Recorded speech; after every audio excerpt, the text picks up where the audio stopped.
हाय, मैं सोनाली हूँ। वीडियो शुरू करने से पहले मेरे चैनल सोनाली वॉइस को सब्सक्राइब करें और रेगुलर अपडेट पाने के लिए बगल में दिए गए बेल आइकन को प्रेस करें। सौरव अपनी बीवी से नफरत करता था। वह अपनी बीवी को बिल्कुल भी पसंद नहीं करता था। एक रात अचानक उसने अपनी बीवी पर बहुत जुल्म किया। इतना मारा कि उसकी बीवी ने दम तोड़ दिया। जब उसने देखा कि वह मर गई है तो उसे बहुत डर लगा। वह घबराकर अपनी गलती छुपाने के लिए सोचने लगा। उसने अपनी बीवी की लाश को छत पर बने स्टोर रूम में छुपा दिया और बाहर अफवाह फैलाई कि उसकी बीवी गायब हो गई है। वह सबको बताने लगा कि वह उसे ढूंढ रहा है, लेकिन वह कहीं नहीं मिल रही। उसने यह भी झूठ फैलाया कि उसकी बीवी का किसी और के साथ चक्कर था और वह उसी के साथ भाग गई। अगले दिन अचानक एक फोन आया जिसमें बताया गया कि उसकी बीवी के नाम पर एक लॉटरी लगी है जिसमें उसने 2 करोड़ रुपए जीते हैं। कूपन कोड लाकर वह यह धनराशि ले सकती है। ये सुनकर सौरव का दिल बैठ गया, क्योंकि वह अपनी बीवी को पहले ही मार चुका था। अब उसे अपने के पर पछतावा होने लगा। उसने अपनी सास को फोन किया और लॉटरी के बारे में पूछा।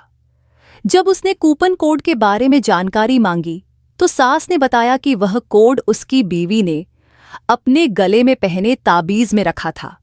सौरव ने उसी रात छत पर जाकर अपनी बीवी की लाश को देखने का फैसला किया। जैसे ही वह वहां पहुंचा, उसे जो दिखाई दिया वह देखकर उसकी रूह कांप गई। मेरा नाम सौरव है। मैं अपनी माँ और भाई बहन के साथ रहता था। मेरी माँ ने अपनी मर्जी से मेरी शादी एक ऐसी लड़की से करवा दी थी जो उन्हें लगा कि मेरे लिए सही रहेगी। माँ का कहना था कि वह लड़की मेरी जिंदगी को खुशहाल बना देगी। मैंने बचपन में काफी गरीबी देखी थी। मेरे पिता मजदूरी करते थे और उनकी कमाई से ही हमारा घर चलता था। माँ भी सिलाई का काम करती थीं ताकि घर खर्च में मदद हो सके। बचपन से ही मैं गरीबी से नफरत करता था। मुझे हर चीज के लिए तरसना पड़ा।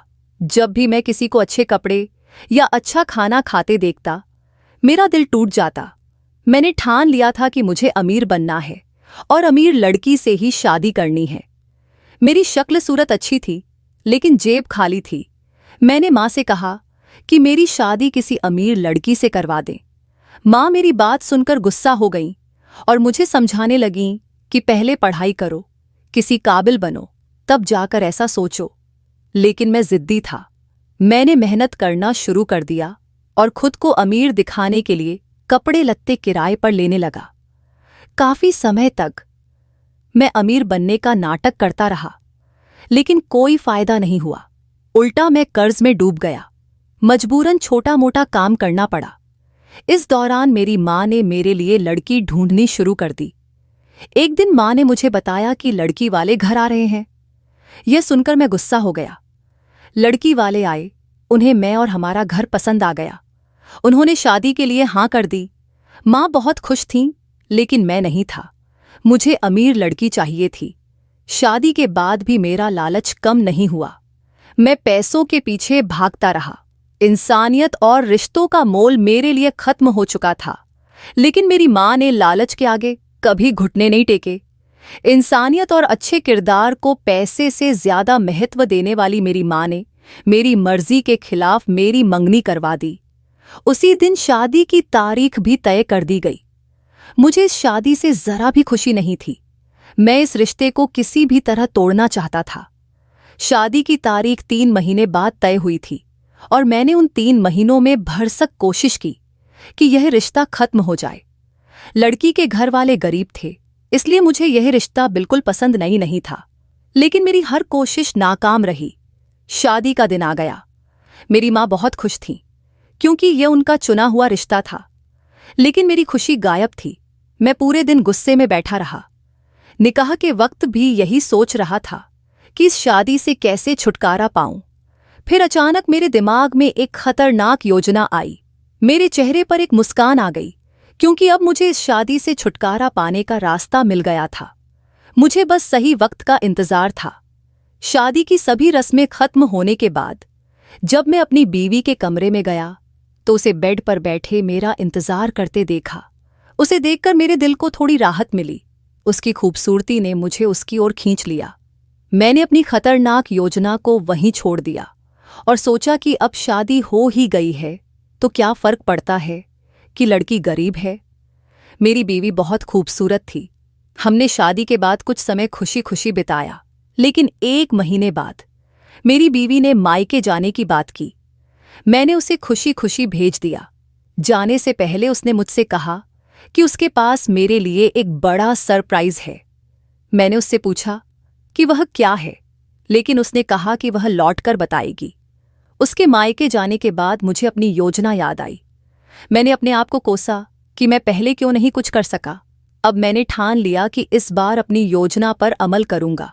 शाम को जब वह वापस आई तो वह बेहद खुश थी। उस रात मैंने अपनी योजना पर काम करना शुरू किया। रात के 3 बजे मैं छत पर गया और जानबूझकर अजीब आवाजें निकाली। मेरी बीवी गहरी नींद में थी, लेकिन वह आवाज सुनकर जाग गई और छत की ओर गई। मैं दरवाजे के पीछे छिपा हुआ था। जैसे ही वह छत पर चढ़ी, मैंने उसे पकड़ लिया, उसके मुंह में कपड़ा ठूंस दिया और उसे बेरहमी से मारा। मैंने उसे इतना मारा कि उसकी जान चली गई। मैंने उसकी लाश को छत के स्टोर रूम में छिपा दिया, जहां कोई नहीं आता जाता था। अपने काम को अंजाम देकर मैं नीचे आया और सोने की कोशिश करने लगा। सुबह उठते ही मैंने शोर मचाया कि मेरी बीवी गायब हो गई है।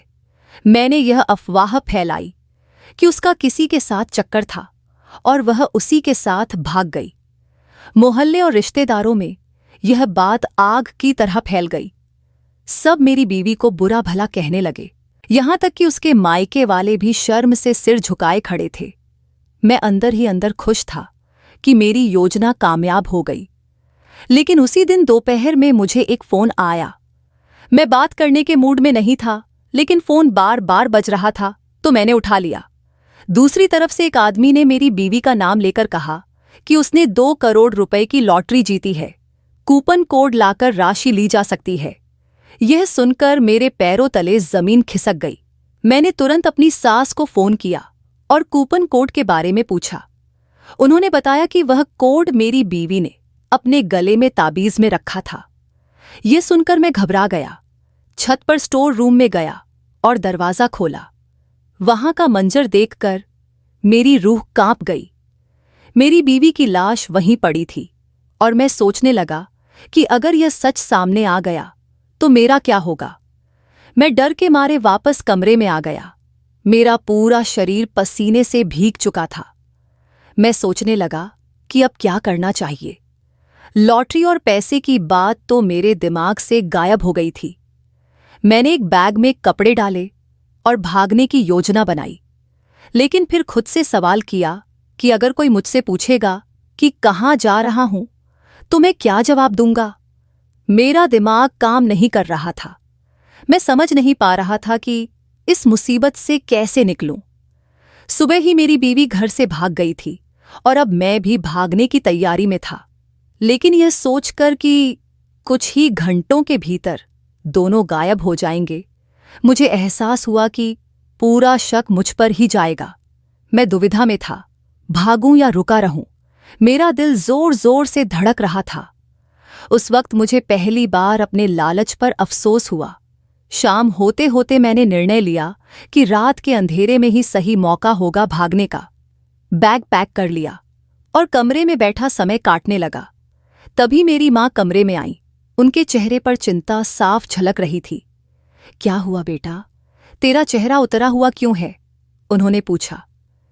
जिसकी बीवी भाग जाए वो परेशान नहीं होगा तो क्या खुश होगा? मैंने घबराहट में जवाब दिया, लेकिन माँ मेरे झूठ को भांप चुकी थीं। उनकी नजरें मुझसे सच उगलवाने की कोशिश कर रही थीं। उन्होंने सख्त आवाज में पूछा, सच बता, क्या किया तूने? तेरी बीवी कहाँ है? उनके सवाल सुनकर मेरी हिम्मत टूटने लगी। मैंने डरते हुए सच कबूल कर लिया। माँ सच्चाई सुनकर फूट फूट कर रोने लगीं। वह कहने लगीं, तूने अपनी बीवी के साथ ऐसा क्यों किया? क्या वह तुझे कभी माफ करेगी? माँ ने कहा, मुझे लगता है तेरी बीवी कोई जादूगरनी है या उस पर बुरा साया है। उनकी बात सुनकर मेरी रीढ़ में सिहरन दौड़ गई। फिर मैंने माँ से कहा कि मैं इस शहर को छोड़कर हमेशा के लिए चला जाऊंगा। माँ ने मुझे रोकने की कोशिश की, लेकिन मैंने उनकी बात नहीं मानी और बैग उठाकर घर से निकलने ही वाला था। तभी मेरे फोन पर ससुराल से कॉल आया। दूसरी तरफ से मेरे ससुर ने कहा, हम तुम्हारी बीवी को लेकर आ रहे हैं। यह सुनकर मेरे होश उड़ गए। मैंने भागने की कोशिश की, लेकिन तभी दरवाजे पर जोर जोर से दस्तक हुई। घर वालों से दरवाजा न खोलने के लिए कहने के बावजूद लोग दरवाजा तोड़कर अंदर आ गए। दरवाजे पर पुलिस के साथ मेरे ससुराल वाले खड़े थे। लेकिन जो दृश्य मैंने देखा उसने मेरे पैरों तले से जमीन खींच ली। मेरी बीवी, जिसे मैं मरा हुआ समझ चुका था, बिल्कुल सही सलामत मेरे सामने खड़ी थी। माँ और मेरी चीखें निकल गईं। मेरे ससुर ने कहा, तुम्हारी बीवी को हमने वापस लाकर तुम्हारे हवाले किया है। मेरी बीवी चुपचाप अंदर चली गई। माँ और मैं भी उसके पीछे गए। कमरे में पहुंचकर उसने कहा, आप लोग सोच रहे होंगे कि मैं कैसे जिंदा हूं। मैं आपको सब बताती हूं। उसने बताया, शादी से पहले मैं इस रिश्ते से खुश नहीं थी, लेकिन जब मैंने आपको देखा तो मेरी सारी नाराजगी दूर हो गई। मैं खुश थी कि मुझे आप जैसे अच्छे इंसान और सुंदर पति मिले। मैं आपकी गरीबी से परेशान हो जाती थी और चाहती थी कि आपकी जिंदगी बेहतर बनाऊं। इसलिए मैंने एक लॉटरी डाली थी। जिस दिन मैं मायके जा रही थी, मुझे पता चला कि लॉटरी लग गई है। मैं ये खुशखबरी आपको खुद देना चाहती थी, इसलिए आपका नंबर दिया। लेकिन उस रात आपने मुझे मारने की कोशिश की। जब आपने मुझ पर हमला किया तो मैंने सांस रोककर मरने का नाटक किया। आपने मुझे मरा समझकर छोड़ दिया। जैसे ही आप वहां से हटे, मैं अपने पिता को बुलाकर मायके चली गई। उसकी बात सुनकर मेरे होश उड़ गए। मैं अपनी करनी पर शर्मिंदा था। उस दिन मुझे समझ आया कि लालच और घमंड इंसान को किस हद तक गिरा सकता है। जब मेरे मायके वालों ने मुझे घायल अवस्था में पाया तो उनका गुस्सा चरम पर था। उन्होंने कहा, इस पर केस करवाना चाहिए, इसे सजा दिलवाएंगे। लेकिन मैंने उन्हें रोका और कहा, आप ऐसा कुछ मत कीजिए। वह मेरे होने वाले बच्चे के पिता हैं। मेरी इस बात से सब चुप हो गए। फिर मैंने उन्हें समझाया, मुझे यह सब बर्दाश्त नहीं होगा। मैंने एक योजना बनाई। मैंने खुद को संभाला और सोचा कि पुलिस के जरिए इस मामले को हल करूंगी।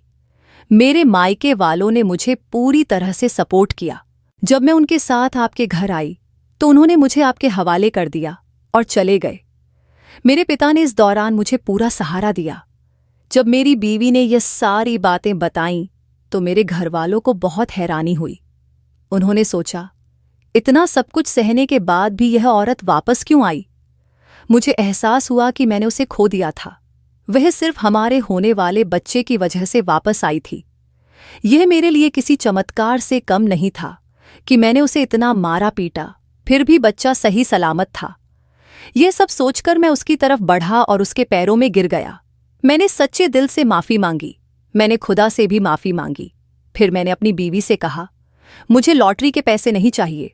हम यह पैसा गरीबों में बांट देंगे। मैं मेहनत करूंगा और हलाल की रोटी कमाऊंगा। मेरी बीवी ने वह इनाम गरीबों में बांट दिया। इसके बाद मैंने अपनी जिंदगी पूरी तरह बदल दी। मैंने मेहनत से काम शुरू कर दिया और लालच से तौबा कर ली। मेरी बीवी ने मुझे माफ़ करने में वक्त लिया। वह काफ़ी दिनों तक मुझसे दूर रही, लेकिन जब हमारी प्यारी सी बेटी पैदा हुई तो उसकी ममता ने उसे पिघला दिया।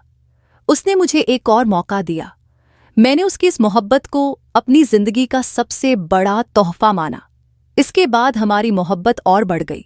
मैंने उसका हमेशा शुक्रिया अदा किया और वादा किया कि अब मैं कभी उसकी उम्मीदों को नहीं तोड़ूंगा। दोस्तों, ये थी मेरी कहानी। उम्मीद है आपको पसंद आई होगी। अगर कहानी ने आपको छू लिया हो तो वीडियो को लाइक करें, चैनल को सब्सक्राइब करें और नोटिफिकेशन बेल दबाना न भूलें ताकि हमारी अगली कहानी सबसे पहले आप तक पहुंचे।